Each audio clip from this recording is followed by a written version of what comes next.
Hello ladies and gentlemen, and welcome back to another episode of Hermitcraft Season 6.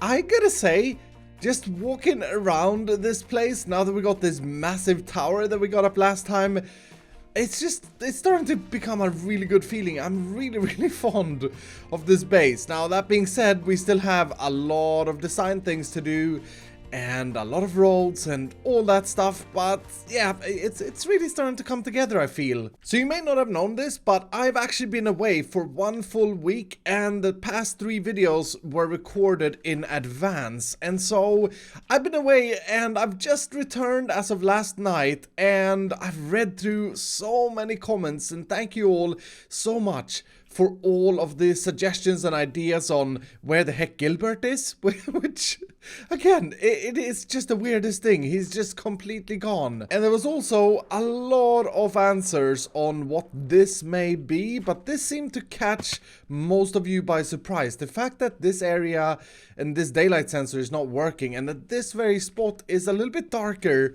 than any other area. A lot of people had different ideas and thoughts on it. Essentially, I think it's a chunk bug. I think it's a corrupted chunk, and I think that Xisuma Void or someone technical will have to help me with this, because yeah, I don't think it's anything I can fix inside Minecraft. But despite all the mysteries and weird things going on in the base of Doom, the biggest thing that I've been reading in the comments is that Sahara is broken. So from what I've read, Doc M tried to shop in the new fixed up super quick Sahara, and it didn't work. It just didn't work. He tried to order multiple stacks and only got 1 stack or something like that. So the very first thing I want to do today is head in to Hermitlands and see what is up with that. And I promise you all, okay, I tested the system like 20 times. I did multiple orders. So I, at this point in time, have absolutely no idea what's wrong. And I'm so scared. I'm really scared. I don't want it to be broken. Oh. Also, it is very cool to be driving F5 mode in boat on ice track and not crashing in. Oh, for goodness sake. I definitely have to fix this thing at some point. This attempt of a lock is rather bad, and I keep getting stuck. Yeah, I'm just gonna remove it. So it's been a few days since I built this thing, and just coming back to it, I mean, this is such an upgrade. I really like this, and there was quite a few ideas and suggestions about how we can upgrade it even further with the payment system specifically. But anyway, let's just try this out. So if I want to order multiple things, Doc claims that that's not working, so I'm gonna go with 4 iron blocks. And I mean, there shouldn't be any reason why that wouldn't work, I would think. They're being shot away correctly, I can hear that. And the system is just so much faster. So much faster now. I do hear some weird clicking that I don't know what it is right over here. First shulker box should be coming in. Oh, yeah, okay. 1, 2, 3, 4. But that worked fine. And people were also saying that the receipt didn't work. I got 4 receipts. Doc, how on earth did you manage to not get multiple stacks? This is working brilliantly. Alright, this feels a little bit silly, but I'm also going to try and pay for them. So 1, 2, 3, 4. Okay, it did miss 1 count. It did miss 1 count. But that is hardly broken. That's just a thing. And oh my goodness, we got 33 diamonds in here. Okay, I'm gonna take 4 of those back because those are mine. But we made some sales since I upgraded this. A lot of people also said that I need to update this sound so that it's a lot more satisfying and higher. And I agree, I'm just gonna do that. So I'm genuinely confused as to why Doc couldn't order multiple sets of something. That clearly worked flawlessly. There is one more thing though that a lot of you pointed out that I actually didn't have time to fix in the last video, and that is this thing here. All the empty shulker boxes was previously picked up by a minecart rail. And I'm debating on how I would like to get this to work, because this is not, we don't really care about speed here. So we could we could use the minecart. I'm just not sure if that is a good idea. Oh, I'm so stupid. Why did I run back on the minecart track? That took forever. Okay, so the minecart is currently what? Oh my goodness, what has happened here? This looks awesome. Mumbo has been busy with Sahara when I've been gone. This is looking fantastic. What is this? Are these item filters? Yep, they are item filters. They are super advanced item filters. And I love the filter item. They're super weirdly, I should say, super weirdly powered item filters. That is pretty clever. But look at this. Look at that blue. I mean, this is just next level gorgeousness right here. This looks awesome. Next level gorgeousness. Really, Iskall? Really? So it seems like he hasn't installed any filters as of yet, but once filters are installed, this possibly means that we can restock it from on top here. So that is absolutely awesome. But I shouldn't get sidetracked. I gotta get back to rebuilding this module so that we have a minecart that goes back to the shop. And where is the minecart? Where's the refill minecart gone? Yeah, that is really weird. The minecart seems to be completely gone. It's not just Gilbert that disappears, even though he did have a curse of vanishing trade, which I didn't even think about that. He cursed and vanished himself. He hated it there. But okay, so we have to get a new minecart in, obviously. But I also feel like I need to redo this. This rail is completely useless at this point in time. We don't need it. Fun fact, Mumbo has made this creeper hole bigger somehow. This hole is actually turned bigger. It's okay. Whatever. I'm not even going to think about it anymore.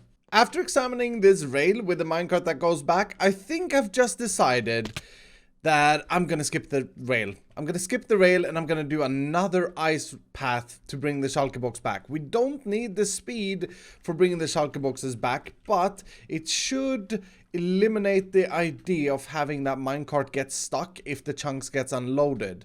Looks like someone got his mustache back. Thank goodness for that. So this should be the last of the water placement for the shulker return line. And I gotta say, this thing was very, very hard to fit in between all of the things. It turns out that, yeah, like we have several different water tunnels as it is in this place. And we got several different redstone lines. It was just chaos. It was absolutely chaos to get that fitted. But that should do it. So that goes all the way over here, lands on a hopper there, and then that is sent into this chest, which is what the minecart runs on. Again, I'm not accustomed to see this blue thing here, and it looks really, really good. But yeah, that should completely do it. We should now be able to return the shulker boxes back to here, and I think at the moment that every single shulker box is filled. So these are our buffer boxes. Buffer boxes. Oh, I'm an idiot. So if we come back down to the shop front, I have already done a dropper machine to shoot. Oh, that was an awkward entrance to shoot this through. So if we head back here, yeah, I have this dropper here, and that is connected up to the return system. So all I should need to do is break this, and then I'm gonna get all the shulker boxes in my inventory. So let's just do that. If I break this, these should now travel all the way back. Hopefully. There's always a lot of should in Sahara when we build this place. I gotta say, I quite like this creeper entrance hole. But I don't think I beat the shulker boxes because this should be pretty fast. But let's see if... Oh yeah, okay. That stone I dug out, and these are definitely all the shulker boxes back. That's 7 of them. Perfect, so that is working. That is now fixed. Ladies and gentlemen, Mumbo has done it. We have now got, after like a month, a vault door installed. And that is just the coolest door ever. A 4x4 super, super cool door. I mean, Mambo is so good at building these doors. And if you haven't already, you should totally go and check out a video that Mambo posted a week ago or so. 10 piston doors enhanced or something like that. Go check it out on his channel. It's a super, super enjoyable video. I assume most of you have seen it. But yeah, he is the door master. That being said, I kind of wanted a door here as well. I mean, I'm not complaining, but yeah, I guess we're fine with just one door, but this thing needs designing as well. But the reason I'm back at the vault is to bank the Sahara diamonds. Now, I actually had to use a few of them to purchase some glass from Scar because I needed some glass for the tunnels. And for the first time, I didn't actually use my own diamonds. I reinvested Sahara's profit. So one more thing about Sahara. At the moment, Sahara is super fast. It is definitely working. I have no idea how Doc didn't get this to work because I've now tested this 5 times and it works every time with multi-orders. But a lot of you guys suggested this. This is the new blue ice. I suppose it's not super new anymore because it came in 1.13. And a lot of you guys suggested that we change out the order line for the items coming through to blue ice. And we change out the this thing, the keycard sending for blue ice. Now that's going to require me to have about 20 stacks of blue ice, which I don't have. I have 62. I sold all of it as part of the racetrack deal to Rendog. But I am very, very curious as to how much of a difference that would make as speed-wise. I haven't stopped thinking about it since I've been gone for a week. I haven't stopped thinking about it since I saw the comments. So before I spend hours mining blue ice, let's do a test in my creative redstone test world. Now, I don't actually know how long the Sahara distance of ice tracks are. And it's actually going to be an important part of this test because I do know that items and entities accelerate on blue ice. So, like, that means that the first area of the blue ice is actually not very fast. It's not faster than the packed ice. But as the longer it stretches on, the faster it should go. And I assume that we are going to have about 200. Yeah, we're going to have 200 blocks at least in the Sahara warehouse. So why don't I do a test with 200 blocks and see how much faster the blue ice travel of items would be. Okay, so now that I have all the water and both of these lines placed down in 200 blocks, here's how we're going to test this. I'm going to have to log on with my spectator account and put that over here so that we can hear this. But I've got an emerald marker here for the blue ice that sounds like that when the item arrives. And for the normal ice, I have a ding. And then over here, I have 2 droppers, so we're just going to be putting, I guess, like a block of gold in each. And both of these will fire at the exact same time with this button. And just to make sure we don't get any hiccups, we're going to do that. The important thing is to do the exact same thing on both sides. And I guess we have to run a few different tests, or several tests, because the droppers drop the item down in different places. Like the item could be placed over here, it could be placed back here, etc, etc. Anyway, I gotta get my spectator account online. Alright, I got my spectator account all the way over there, and Noteblock's sound turned up, so we should be able to hear the difference. Let's see if this works first of all. And by the looks of things, there's not a lot of difference in speed. They arrived at the exact same time! Really? So there isn't a difference in sending items on blue ice? That is that is very interesting. Well, okay, the packed ice seemed to be a little bit slower this time, but that could just be the droppers drop difference. And it looks like the blue ice is actually accelerating a tiny bit more. But, okay, I should have removed these. I'm an idiot. Okay, the blue ice clearly won that time. Let's do that again.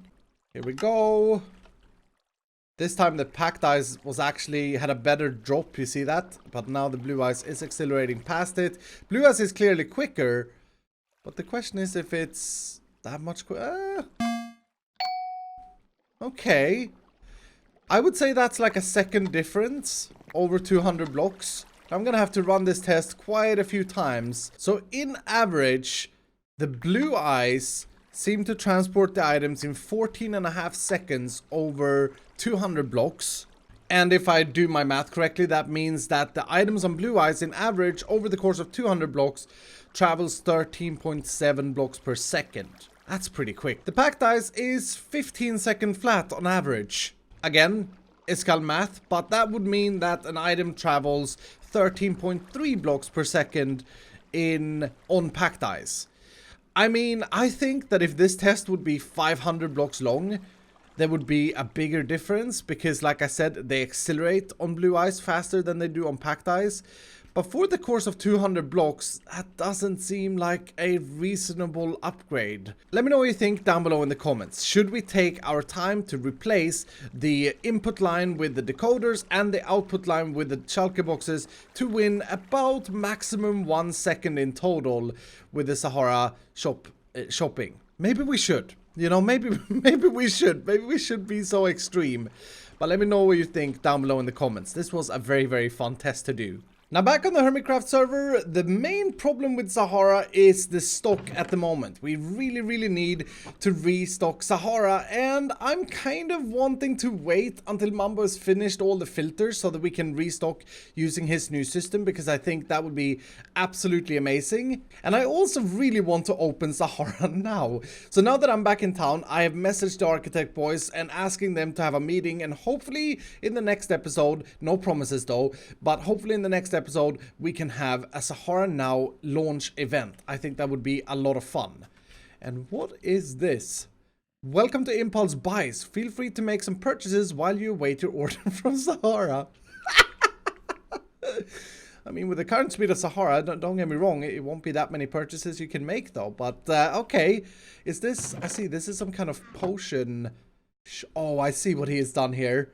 I see what he's done. He's taken advantage of the fact that people are currently curing their villagers. So he's selling weakness and apples, and then some other potions as well. This is cool. It's good to have.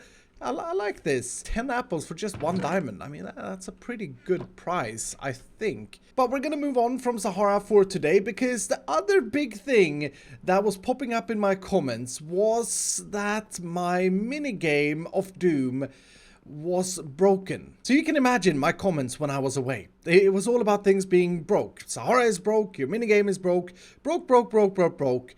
And yet again, here I am, feeling anything but broke in my super rich man suit.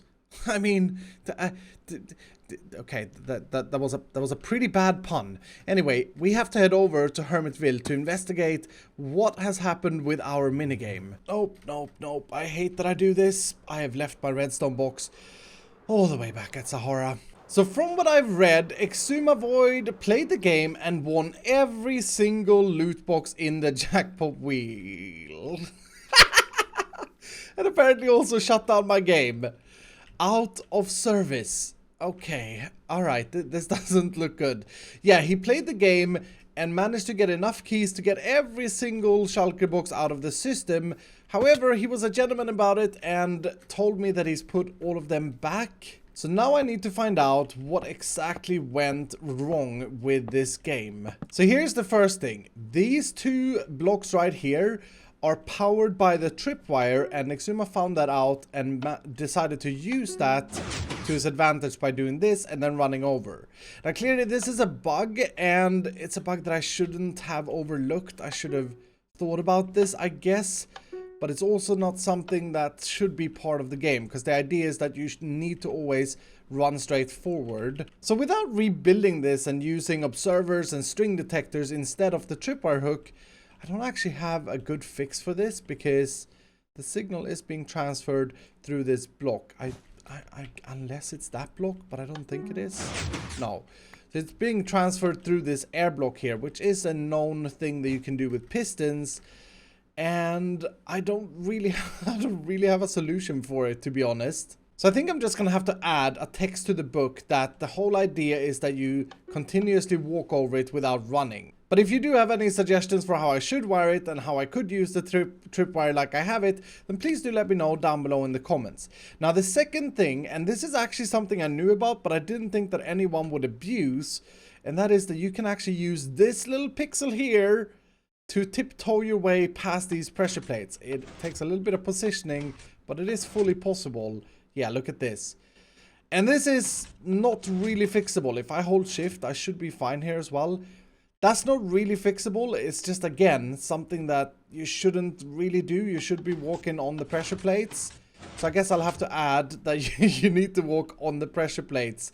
So I'm adding a new page to the book called Gentleman Rules. The first one is don't stop walking in the yellow section or stop on the tripwire blocks that doesn't retract. And the second one is you must walk over the pressure plates in the blue section. Don't shift to the side of them. And I think that hopefully that will do the trick. And did that save correctly? Yes, it did. Okay, hopefully that will do the trick. I mean, these are two things that are definitely cheesable.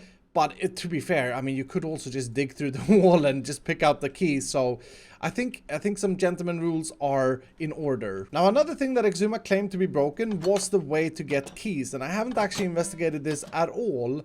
But according to him, he always got the keys when he entered this room. And I just there, I didn't get the key.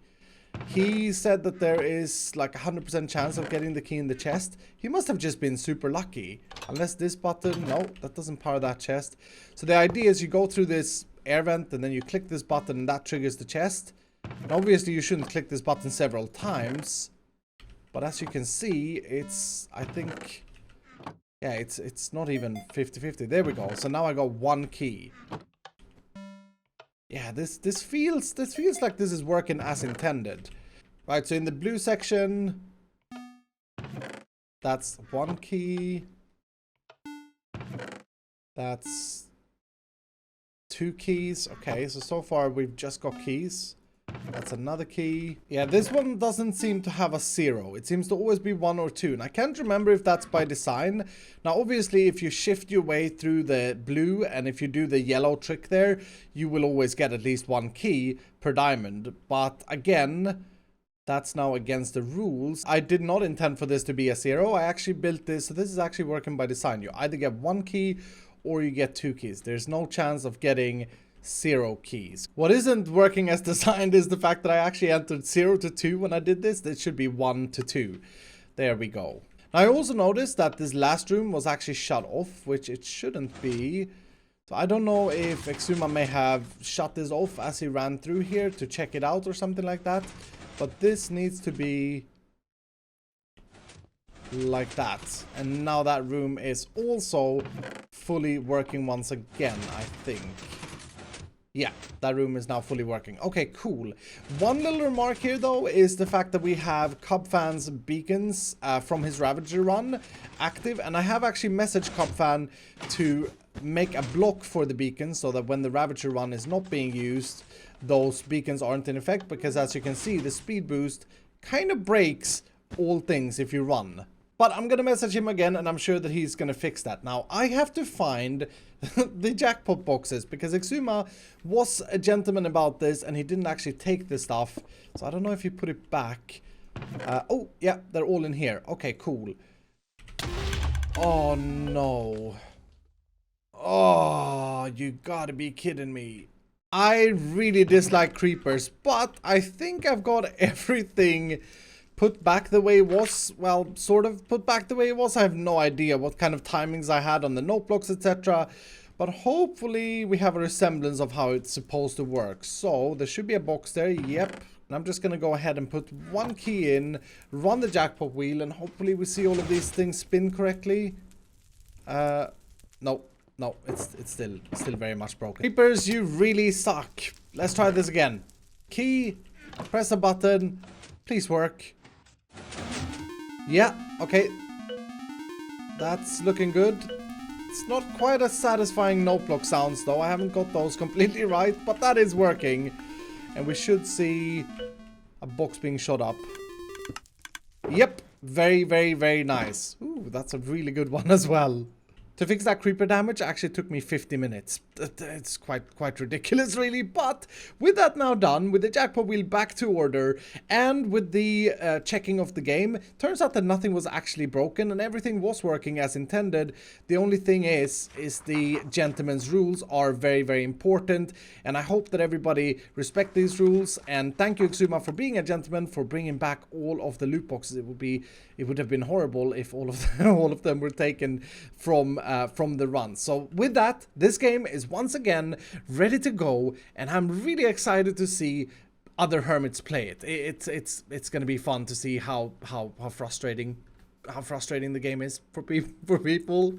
One funny remark about this video is that earlier today I said that we needed 20 stacks of blue ice to upgrade Sahara to have blue ice pads. And then I went into a creative test world and I needed 200 per line. So that's 400 in total.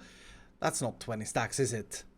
But anyway, with all of the things done, I am actually really happy that nothing was broken. In fact, everything was brilliant. It was as brilliant as it was intended to be. We just needed some gentleman rules and we just needed to, well, with Sahara, I'm still confused. I don't know how Doc didn't get multiple orders of whatever he ordered. So I'm going to have a chat with him. But that is going to do it for today. So I really do hope that everybody has enjoyed this episode. If you did, please do hit the like button down below. And if you're brand new, consider subscribing, because earlier this week something insane happened. I just hit 500,000 subscribers, 500,000 subscribers on YouTube.